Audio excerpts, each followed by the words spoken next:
但我第一次使用 Wix Blog 的感觉就是，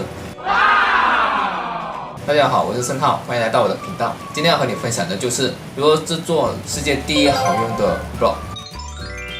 这里呢，我会推荐使用 Wix， 是因为 Wix 是一个不需要写代码，也能让我们设计出让人惊叹的网页的平台。为了节省时间和避免假冒，你可以直接点击我已经放在说明文的 Wix 官方网页的链接。要使用 Wix 的 blog 呢，有2个方法。不过在之前呢，你必须先登录成为 Wix 的会员。首先点击 Get Started。如果你是第一次使用 Wix 的话呢，你需要先 sign out。第一个方法呢，就是做一个新的 blog。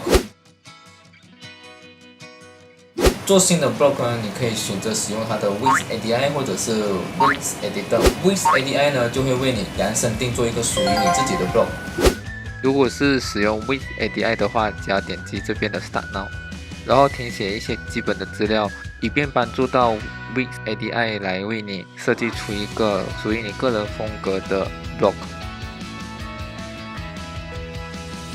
好了，这个 blog 已经做出来了。这里呢，它就自己放进了一些比较适合我们网页应该有的 contents， 就是它的内容和图片。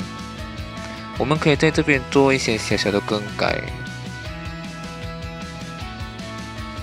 更改完后呢，只要按 Publish， 写你要的名字。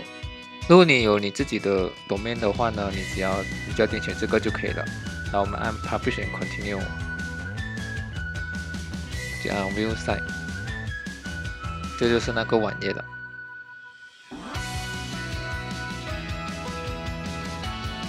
而 Editor 呢，就是有超过1000种 template 来让你选择。这些是 Wix Editor 的 template， 你可以按 View 来观看它里面的东西。如果这是你想要的 design， 那么你就按 Edit Design 就行了。第二个就是在你已经现有的 Wix 网站里面植入 blog。到你的 website， 点击 Manage and Edit Site， 然后 Edit Site。这就是之前我们design的 website， 很简单，就是只要在旁边这个 Add 这边，然后选 blog， 然后再点选 Add to Site， 然后点击 Get Started。这里呢，它会有2个选项，第一个就是建造一个新的 blog， 第二个就是管理已经有的 post。Wix 也是会给我们一些 sample 的 blog。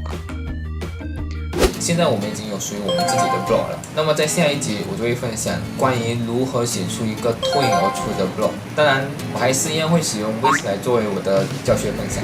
当你学会以上的技术并应用在你的网页过后，你就会发现到你会比那些没有使用这些技巧的网页来得更加吸引人。以上就是我要和你分享的网页设计使用技巧。如果你对这一方面感兴趣的话呢，欢迎你给我一个赞，然后分享。如果你想要让我为你设计你的网页的话，欢迎你 email 我。那么我是盛浩，我们下一个影片再见，拜拜。